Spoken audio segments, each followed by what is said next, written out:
Radio High presenta Judíos y Cristianos.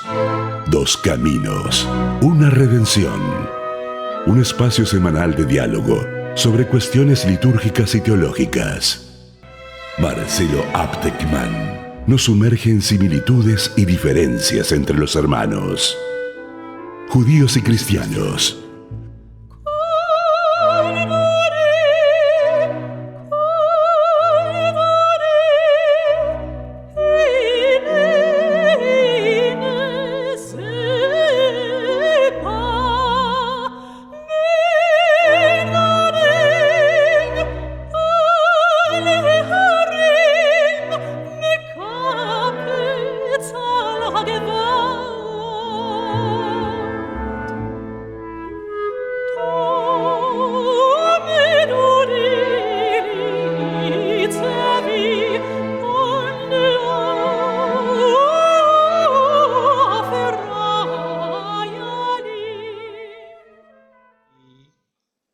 Hoy, medio a los apurones, confieso, preparé un tema, pero que me es muy querido y sobre el que vengo reflexionando hace mucho tiempo, que tiene que ver con las peculiaridades, visto desde mí, de el diálogo interconfesional entre judíos y cristianos.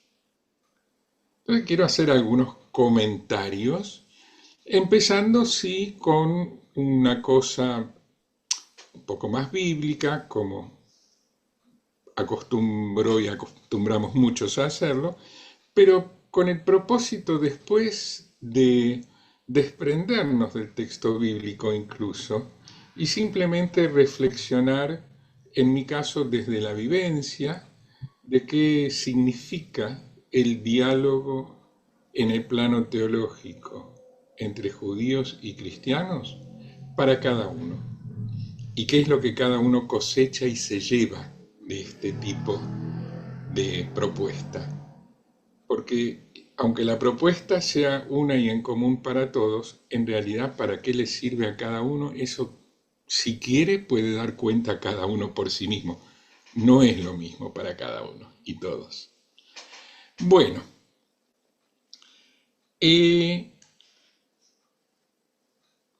Jeremías, el profeta Jeremías, en su época, advierte a sus contemporáneos en Judá contra la inminente invasión babilonia, la destrucción del templo, el exilio, y lo hace con mucha elocuencia, con lo que ha pasado a la historia en el término de una jeremiada, como una alocución prolongada llena de lamentos y quejas, ¿no?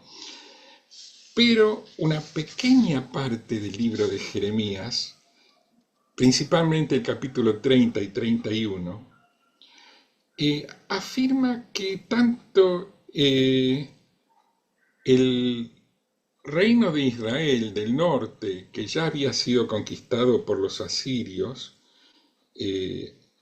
en el año más o menos 722 antes de la era común, así como el reino de Judá, que estaba siendo en ese momento conquistado por Babilonia, porque Babilonia había invadido o estaba invadiendo a Judá, aunque al principio la ciudad de Jerusalén resistió el sitio.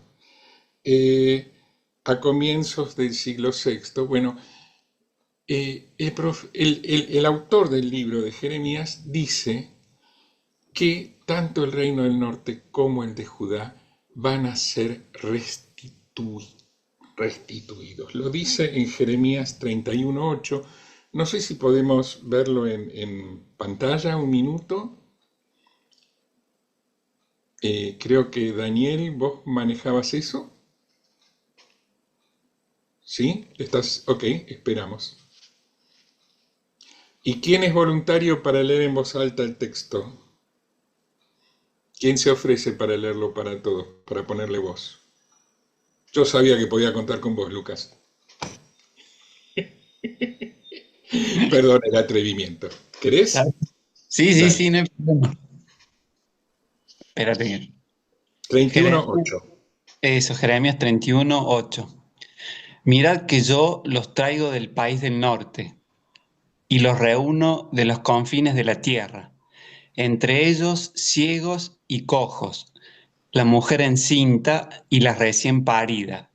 En gran asamblea vuelven acá. En Gracias. Jeremías... Ah, perdón. Un segundito. Sí, sí, sí. Me echo algo y seguís.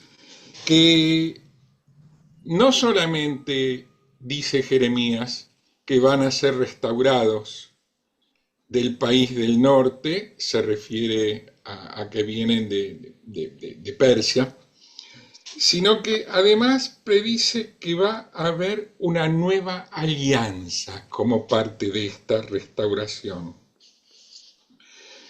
Ahora sí, Lucas. Sí, Jeremías 31, 31. He aquí que días vienen, oráculo de Yahvé, en que yo pactaré con la casa de Israel y con la casa de Judá una alianza nueva. Muy bien, gracias. Y tiene características especiales esta nueva alianza que anuncia Jeremías. Lucas, ¿quieres? Sí, sí, Jeremías 31, 33. Porque esta será la alianza que yo pacté con la casa de Israel. Después de aquellos días, oráculo de Yahvé, pondré mi ley en su interior y sobre sus corazones la escribiré. Y yo seré su Dios y ellos serán mi pueblo. Gracias.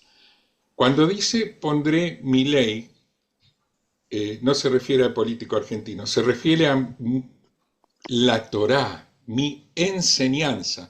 Puede ser traducido como ley, pero del hebreo al castellano, atenti porque las traducciones inciden en qué es lo que finalmente uno ve.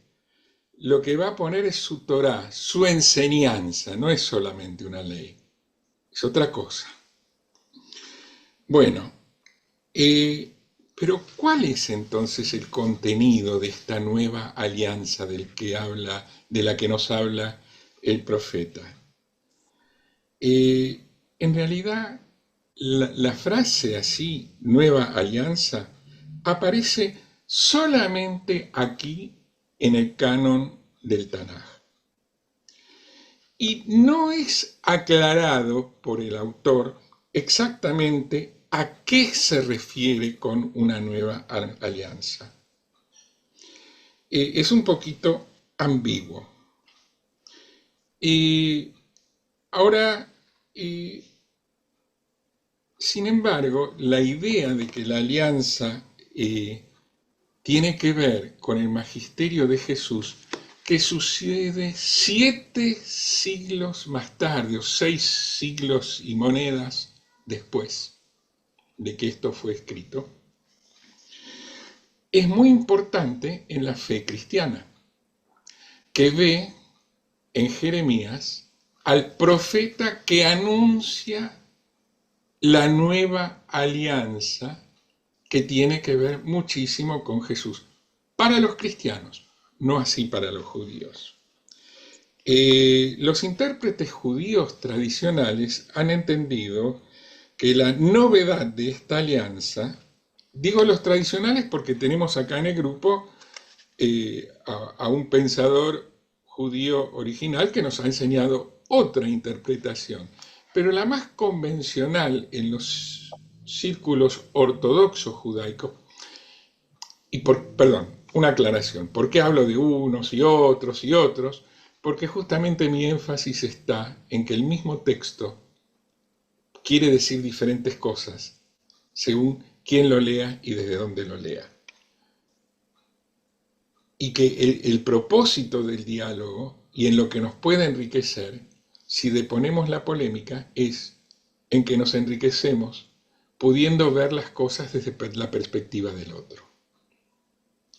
Entonces, por eso estoy trabajando ahora algunos textos bíblicos para resaltar lo que muchos de ustedes ya conocen, que desde una lectura cristiana quiere decir una cosa, desde una lectura convencional judía quiere decir otra. Y por ahí desde un autor judío que a todos nos interesa quiere decir otra, diferente. ¿Mm? Esto como primer parte del desarrollo. Entonces, un autor judío ortodoxo más convencional interpretaría que la novedad no está en el contenido de la alianza, sino en su naturaleza, que consiste en que Israel va a tener que seguir esta alianza porque la va a llevar inscripta en el corazón. No es como una ley que en última instancia es algo que está fuera de uno, sino que va a estar en el corazón y por lo tanto esta nueva alianza va a ser seguida automáticamente. Por ejemplo, el comentador medieval David Kimchi, de una manera muy polémica, y no lo traigo con espíritu polémico, aclaro, pero dice, en una polémica contra los incircuncisos que se equivocan, se refiere a los cristianos. Dice, su novedad está en que será cumplida esta ley automáticamente y no será rota como la alianza con la que Dios hizo con Israel en el monte Sinaí, que sí fue rota. Pero esta no es la única interpretación posible.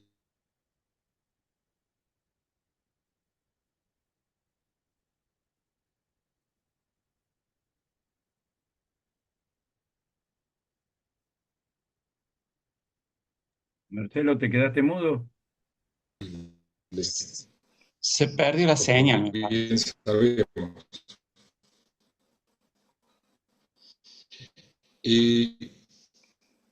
Jeremías fue tomado por los padres de la iglesia, por la profecía cumplida. ¿No? Marcelo, ¿No me oyen? ¿No me oyen? entrecortado. Lo que está quedado inmovilizado. No se te ve.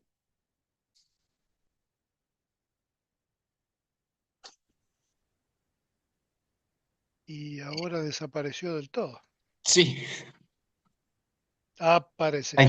¿Ahora sí me oyen? Ahora sí. Exacto. ¿Ahora Te sí? vemos y oímos bien, sí. Qué suerte. Bueno, tal vez yo tenía que hacer una pausa para reflexionar un poco qué es lo que iba a decir. Está bien.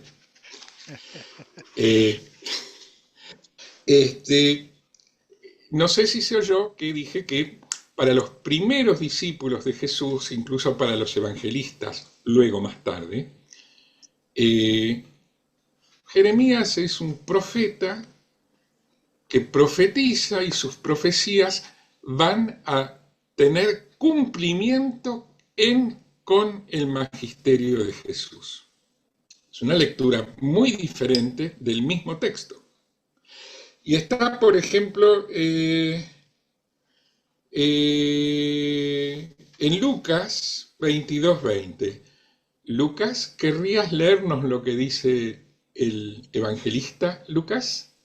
Bueno, lo Si que lo no lo pone en tengo, pantalla, Daniel. eso, Un porque no segundito, tengo. ya va.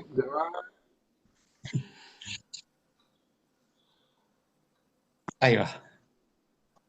Lucas 22:20. De igual modo, después de cenar la copa, diciendo: Esta copa es la nueva alianza en mi sangre, que es derramada por vosotros. Muchas gracias, Lucas. Bueno, ¿cómo se interpretan estos versículos así tan concisos y breves? Hay una interpretación tradicional, diríamos hasta canónica cristiana, que es que significa que la nueva alianza es el magisterio de Jesús. Respecto a si la alianza es la copa o es la sangre de Jesús, ya ahí hay diferentes interpretaciones y Joel nos ofrece una lectura diferente de la convencional católica, muy interesante, cristiana en general, no solo católica. Pero bueno, Esto es para mostrarles cómo el mismo texto puede adquirir diferentes significados y cómo la tradición cristiana, a partir de los evangelios, ya empieza a interpretar, incluso antes, con San Pablo, ya empieza a interpretar que se da cumplimiento a la nueva alianza con el magisterio de Jesús. Por ejemplo, en 2 Corintios 3:6, ¿quieres leerlo, Lucas? Sí, 2 Corintios 3:6. Él es quien nos ha capacitado para ser ministros de una nueva alianza, no de la letra, sino del espíritu, pues la letra mata, mas el espíritu da vida. Uh-huh. Aquí lo que Pablo le está diciendo a sus discípulos gentiles, o sea, de otros pueblos, no judeos ni benjaminitas ni levitas, es que la nueva alianza a la que a través de Jesús pueden acceder los gentiles, no es una reiteración de la alianza que figura ya en la Torá y que es la letra de la ley. Que a ellos hacer eso no les sirve, que el camino que les ofrece Jesús es otro. Respecto a esto también se puede interpretar de varios modos. Históricamente muchos cristianos lo han interpretado como que San Pablo daba por terminada la vigencia de la alianza del Sinaí absoluta y totalmente. Y hoy él nos ha enseñado que esa lectura adolece de varios defectos y nos ha mostrado en el texto por qué es más convincente para mí, por lo menos, la lectura que dice que, bueno, hay una alianza para los cristianos y otra que sigue siendo válida, pero para los judíos, no para los cristianos, y que ambas continúan vigentes a partir de este momento en paralelo. Un camino para los judíos u otro, un camino para los cristianos. Esa es una interpretación diferente de la convencional. De nuevo, tenemos aquí dos maneras de interpretar un texto del Nuevo Testamento que hace referencia a un texto del Tanaj o del Antiguo Testamento que a su vez puede ser, como hemos visto, interpretado de diferentes maneras. Entonces, sigamos un poquitito más. Con los hebreos, hay que tener un poco en cuenta el contexto histórico siempre, ¿no? Porque las diferentes interpretaciones tienen que ver también con diferentes redacciones que responden a diferentes momentos históricos. San Pablo escribió la epístola a los romanos antes de escribirse los evangelios. En San Pablo queda claro que en Romanos queda claro, y en Corintios queda claro que Jesús habilita una nueva alianza. Pero ya en Hebreos la redacción es un poco diferente. Hebreos se le atribuye o atribuyó históricamente a San Pablo, pero parece ser que fue posterior, posiblemente haya sido escrita después del año 130 e incluida entre las obras de San Pablo, pero su autoría muchos eruditos bíblicos la niegan.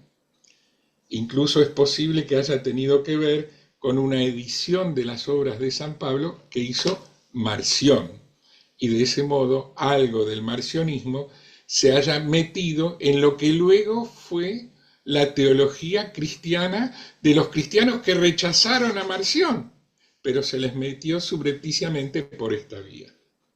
Entonces tenemos, por ejemplo, en Hebreos 9:15, todavía está en el espíritu de San Pablo. ¿Quieres leerlo, Lucas? Sí, Hebreos 9:15. Y por eso es mediador de una nueva alianza, para que, habiendo tenido lugar una muerte que rescata de las transgresiones cometidas bajo la primera alianza, los que han sido llamados reciban la herencia eterna prometida. Claro. Vamos a saltear 12:24 y directamente a 8:13. Hebreos 8:13. Al decir nueva, ha declarado antigua la primera, y lo que es antiguo y envejece está a punto de desaparecer. Entonces, acá tenemos ya una redacción que claramente quiere contribuir a la polémica. Dudo mucho que San Pablo escribiese estos versículos al menos. Ustedes dirán, ¿quién es Marcelo para dudarlo? No, bueno, yo lo dudo, pero refiriéndome a muchos estudiosos bíblicos en serio que señalan que el total de la Carta de Hebreos, aunque es central a la evolución de la tradición interpretativa cristiana y a mucho de la teología cristiana posterior, posiblemente no haya sido escrito por San Pablo mismo. Pero el punto es que aquí ya tenemos una redacción donde una de las interpretaciones, la de que el magisterio de Jesús da cumplimiento a las profecías del Tanaj sobre una nueva alianza, ya toma otro cariz. No solamente da cumplimiento, sino da por terminada la alianza anterior. O sea, ya es un aporte a la polémica, que puede estar, como en este caso, en las escrituras mismas. Y no solo en la tan polémica y discutida carta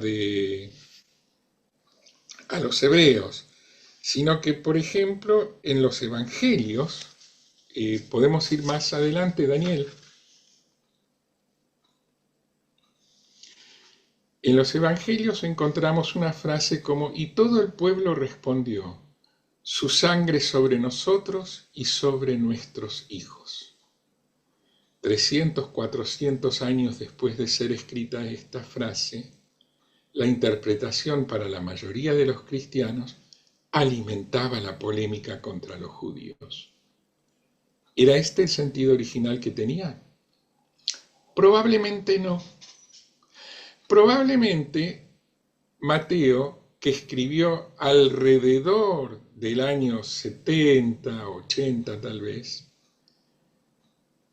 cuando escribió esto se refería a los que habían sido testigos presenciales del magisterio de Jesús y a los hijos, a la primera generación de esa gente, a quienes les tocó ver la destrucción del templo de Jerusalén.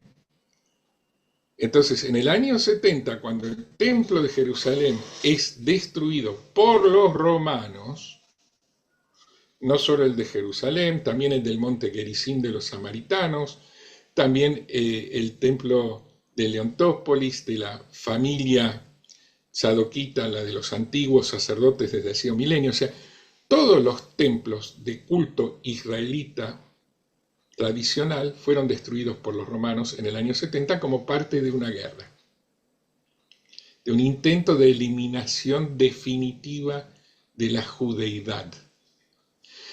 Y en ese contexto y en ese momento, esta frase simplemente explica que lo que están sufriendo los hijos de los que negaron a Jesús, pero los hijos primer generación, la destrucción del templo que están sufriendo, tiene que ver con que hayan rechazado a Jesús. No se refiere a todos los judíos de todos los tiempos. De nuevo, ¿cómo se interpreta? La frase está ahí. Cuando fue redactada probablemente haya tenido un sentido, que no es ni mejor ni superior a otros sentidos, pero que hay que tenerlo en cuenta al leerlo, porque si uno la saca de contexto, transforma en cualquier cosa y pretexto para decir cualquier cosa. ¿Cómo se hace para reconstruir el sentido original que tuvo una frase? Y es incierto, se puede estudiar mucho para tratar de llegar a una comprensión de cuál fue el primer sentido que tuvo, que no es el único verdadero ni necesariamente el más interesante o el único válido, atenti, pero que es necesario conocerlo. Para entender, en todo caso, si para la primera generación, para la gente que lo redactó, quería decir una cosa y después pasó a querer decir otra, entender qué pasó con esa comunidad de fe y qué vicisitudes históricas la atravesaron para que llegara a comprender de otro modo. Entonces, el trabajo de la exégesis no confesional, sino en el diálogo, el trabajo que tiene en cuenta que hay más de una interpretación posible, es un trabajo para el cual, por supuesto, ayuda muchísimo a hablar hebreo y griego. Pero el que no habla hebreo y griego fluidamente no importa. Hay muchos autores que explican las cosas, que ayudan con la traducción. Se puede estudiar lo mismo. Pero es un trabajo que requiere de reflexión sobre cuestiones lingüísticas, de traducción, de contexto histórico, para poder entender el sentido originario y cómo es que nuestro interlocutor da por sentado que el sentido es otro totalmente diferente que el que nosotros le damos, porque hay una lógica detrás de esto. Entender esa lógica, entender la lógica de la historia que nos ha ido llevando a ver las cosas desde perspectivas diferentes, es comprender el camino que el otro recorrió y el que yo recorrí y en qué se diferencian, y de este modo es entender mejor quién es el otro y quién soy yo. Yo desde la perspectiva del otro, yo con relación al otro. Esta es una tarea fundamental del diálogo interconfesional, que hoy en día, gracias al amistoso camino que abrió, en primer término, gracias a Juan XXIII, que merecidamente pasa a la historia como el bueno, por lo menos el pueblo judío lo conoce así, al Papa Juan XXIII, y a la Declaración Nostra Aetate, fundamentalmente, que abrió un juego al que luego se agregaron muchos pastores protestantes. Últimamente, en el 2015, también grupos de rabinos han firmado documentos. Tengo acá a mano, si les interesa, un documento de un grupo de rabinos que, la verdad, lo voy a buscar, me gustaría leerlo porque es significativo. Bueno, lo voy a buscar en un minuto. El camino que se abrió a partir de Nostra Aetate es un camino de diálogo después de la polémica, de deponer la polémica. Por fin, por primera vez en la historia, creo, de manera sostenida, más allá de la buena voluntad de un papa, esa declaración de la Iglesia, de un concilio, habilitó el cambio para que pudiéramos sentarnos juntos a tratar de entender cada uno las razones del otro. ¿Qué es lo que ve? ¿Vieron la canción esa? A mí me parece fantástica, de Divididos. ¿Qué ves cuando me ves? Cuando la mentira es la verdad. ¿La recuerdan? En estas épocas de posverdad, donde tanta mentira circula en las redes y nos desinforma y nos quiere alimentar en el prejuicio, tener a mano una Biblia,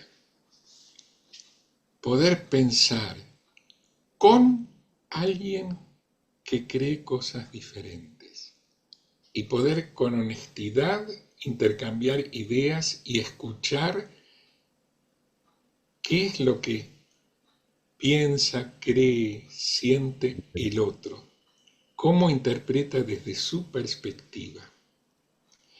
Es una posibilidad fantástica que tenemos de aprender unos de otros en lugar de polemizar unos con otros. Polemizar es querer imponer un criterio, querer tener la razón. Y querer tener la razón significa pasar por encima de que el otro es un ser humano que también tiene sus razones, que le vendrán de su historia, de su familia, de su educación, pero es un ser humano que tiene sus razones, igual que yo soy un ser humano que tengo mis razones. Entonces, si yo quiero tener la razón, me cierro a entender las razones del otro y me autoexcluí de la posibilidad de un diálogo enriquecedor. Esta es una de las cosas que aprendí.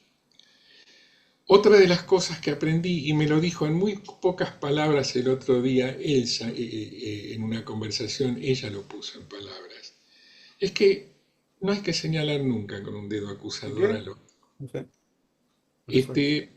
Porque Nada que ver con el- a menudo, somos todos seres humanos, a menudo queremos expresarle a nuestro interlocutor, ya que compartimos el espacio preciado de poder pensar juntos, queremos expresarle que tenemos un reclamo a la vida, un reclamo a su comunidad de fe o a la nuestra, pero no nos damos cuenta que un reclamo puede rápidamente ser malentendido como un reproche.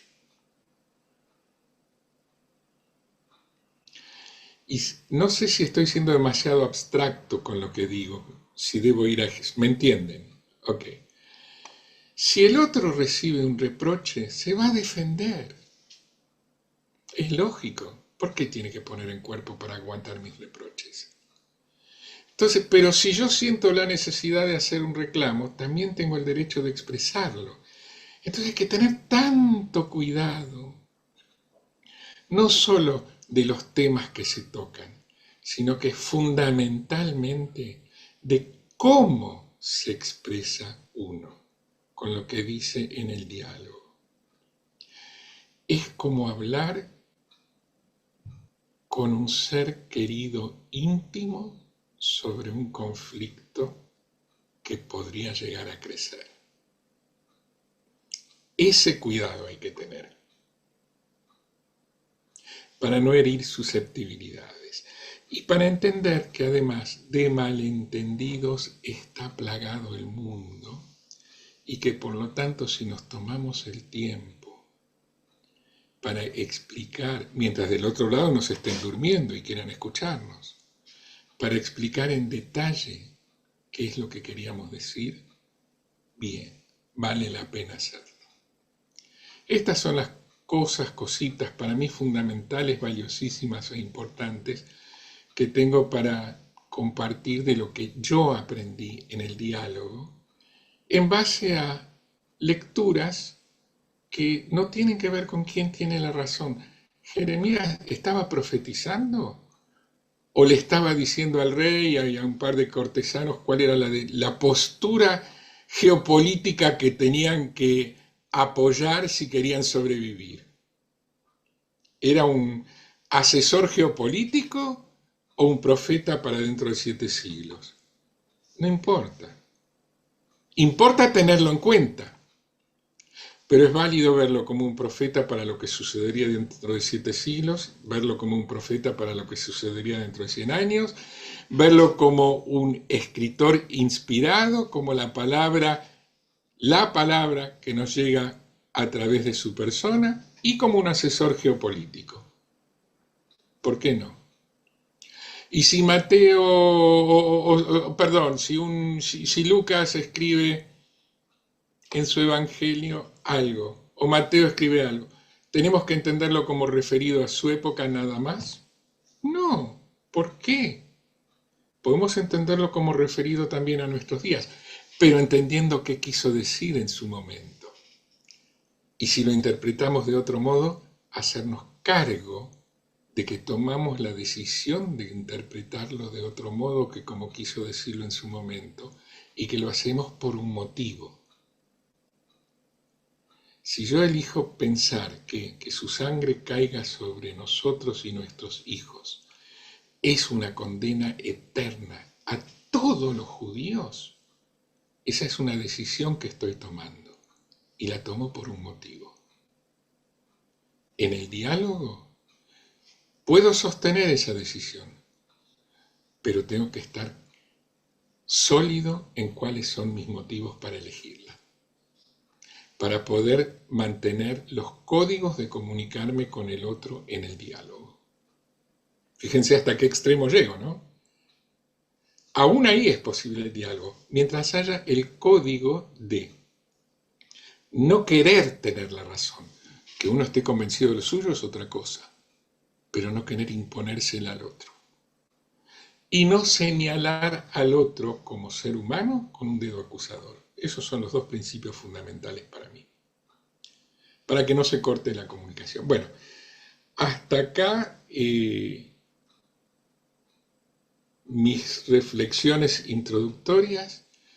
Les agradezco su paciencia, les pido disculpas por una charla preparada a los ponchazos y apurones, y me encantaría escuchar qué tienen para decir sobre el diálogo interconfesional, sobre la riqueza de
לך למצוא מתוך החשיכה